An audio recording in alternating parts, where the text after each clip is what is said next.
When the OCAS system worked, the Oklahoma Cost Accounting System seemed to work according to the state audit report. There was an instance described in which a State Department of Ed employee rightfully identified reporting errors by Epic in their administrative personnel classifications in late 2016.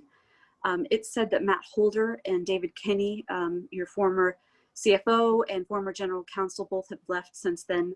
Both of them became involved for a couple of months of back and forth, but ultimately the auditor could not trace where the directive to shut that down came from. So something was identified as a serious matter, and there was back and forth between Epic and your department.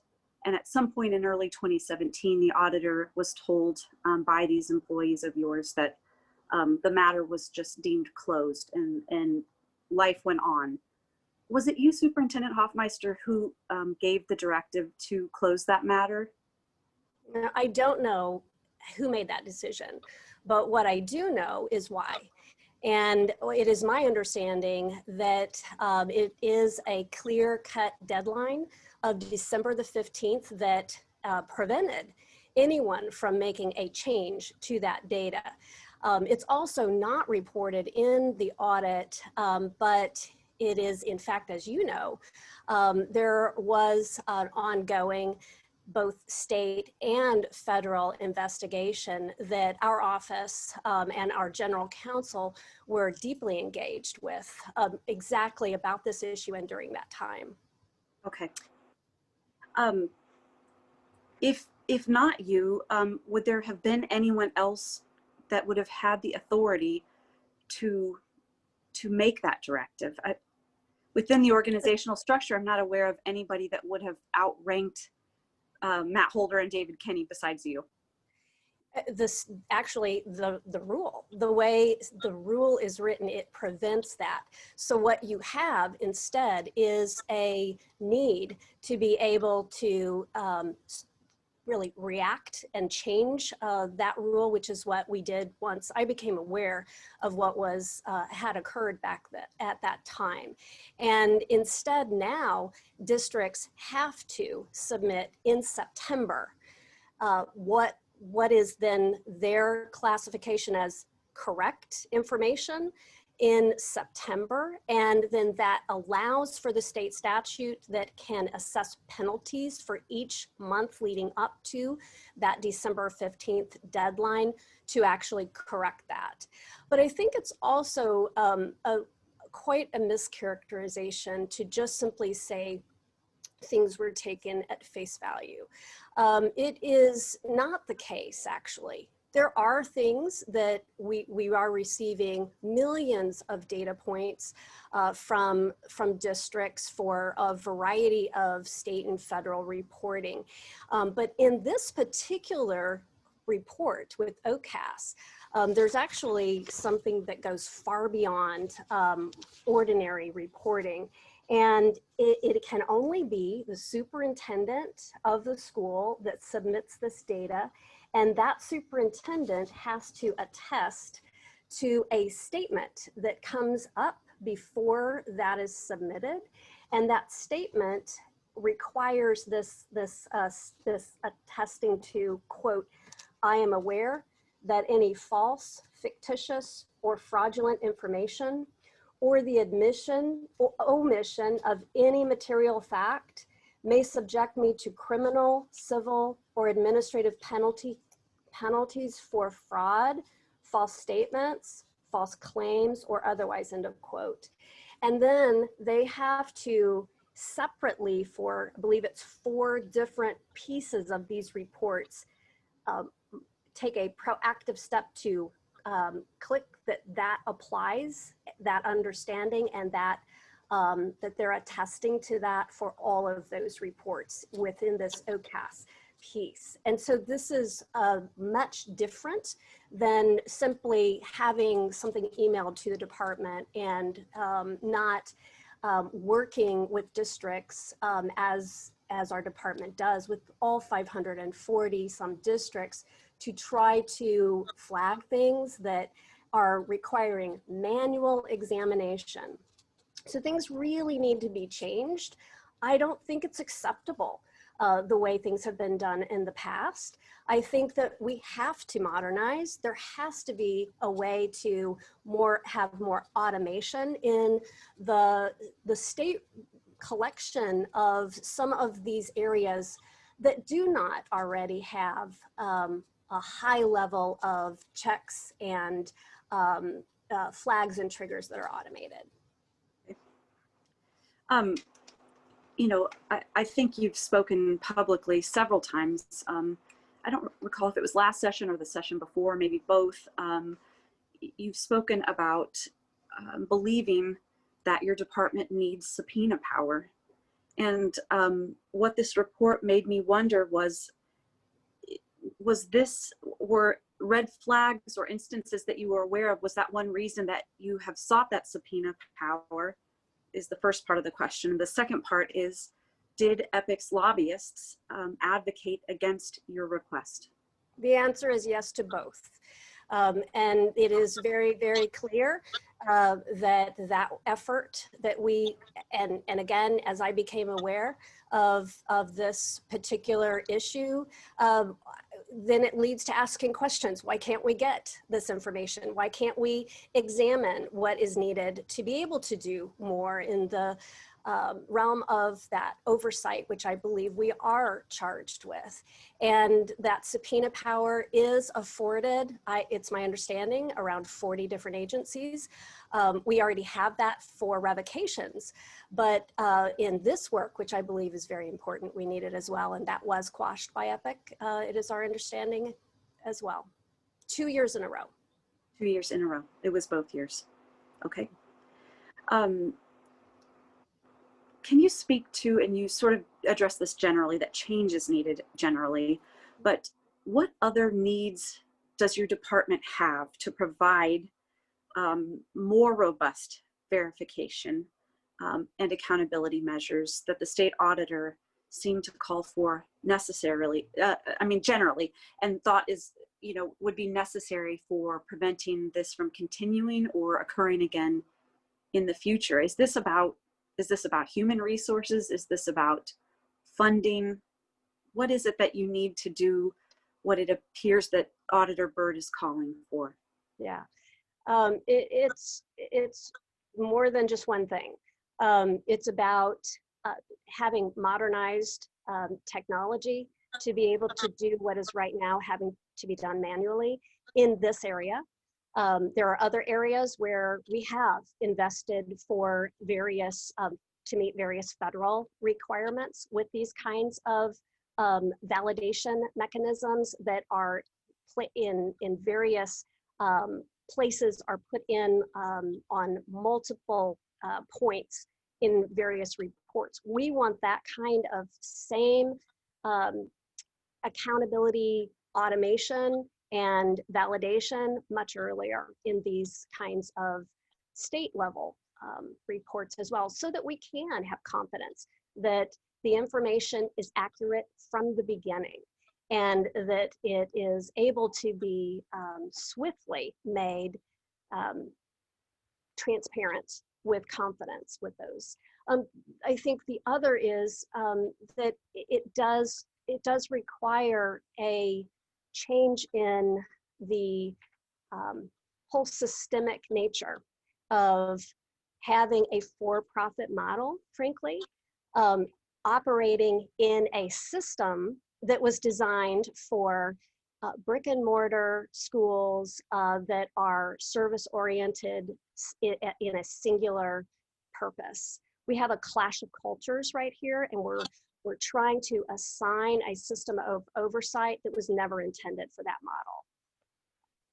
I couldn't help but think yesterday, listening to the state auditor's many allegations against EPIC, of the numerous instances that your administration has taken action against other charter schools, smaller school districts, for, I don't want to say smaller infractions, but certainly where the financial stakes were much smaller than the kinds of dollar signs and figures that the state auditor's report reveals.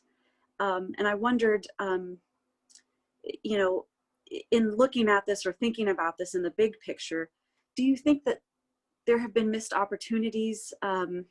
Should you maybe not have just waited while law enforcement was investigating? Is there more that you could have done in terms of accreditation and other accountability measures to put a stop to this, or to try to seek correction sooner?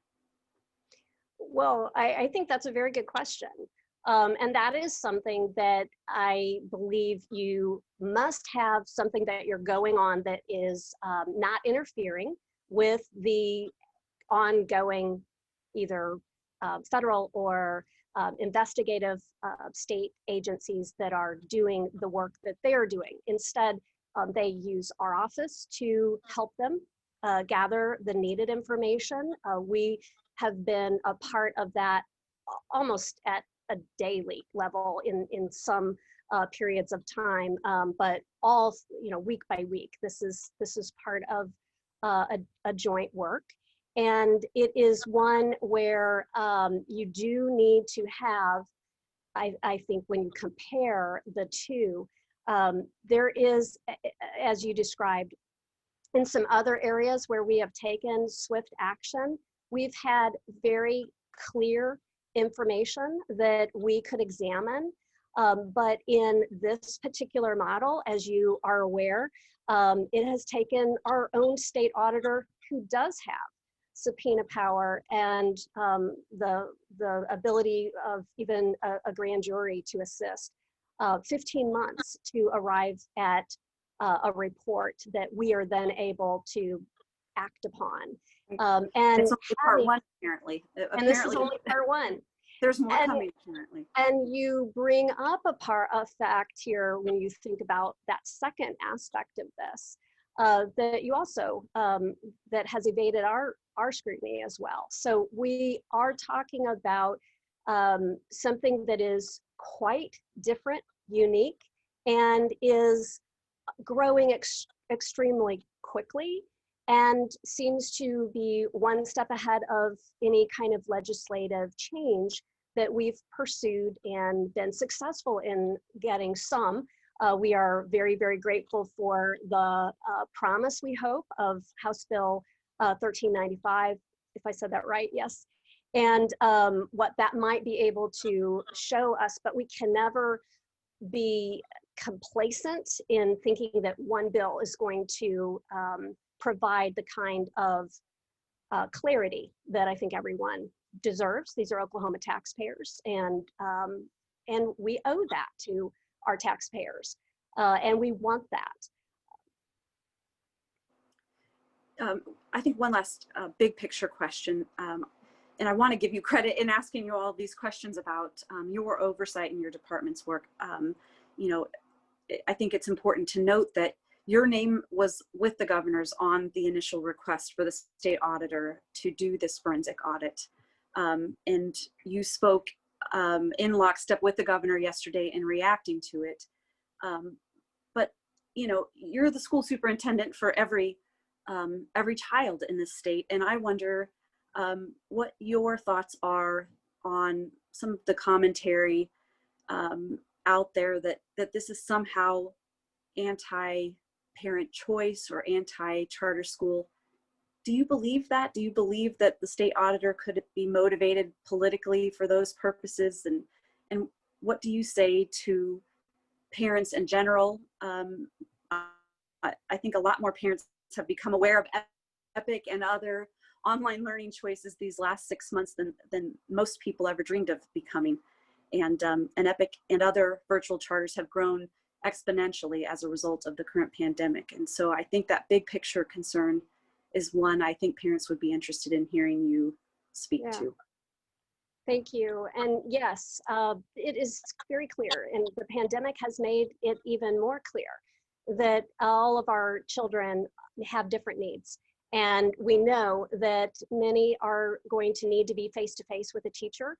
Others need that virtual opportunity, and for a variety of needs. And then the blended model is something that we are seeing school districts also adopting and using and finding some success with that. But you're correct. I am the state superintendent of public instruction, and this is we have a statewide virtual charter school board that sponsors public online virtual schools, and I do feel for each of those students and families that they should have a variety of options that will meet their needs.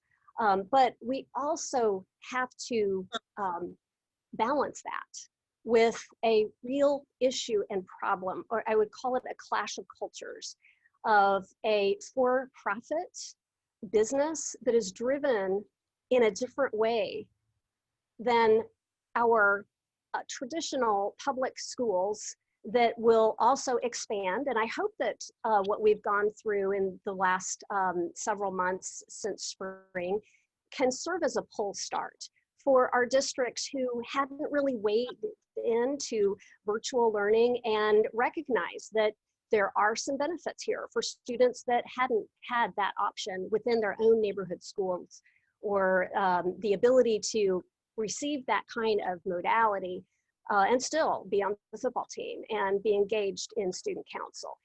So I do hope that that does help us to expand the way we think about delivery of education. But I am really concerned when dollars are stretched as thin as they are, that having a for-profit model mixed into that, where you have it's one thing to have private vendors and for-profit vendors, we all have that. But when that vendor is also operating the school and can blur the lines with how then information is delivered back to the state and a less transparent way, I think that is truly, it's a systematically a challenge and a problem that Oklahoma has to decide how they're going to solve. All right.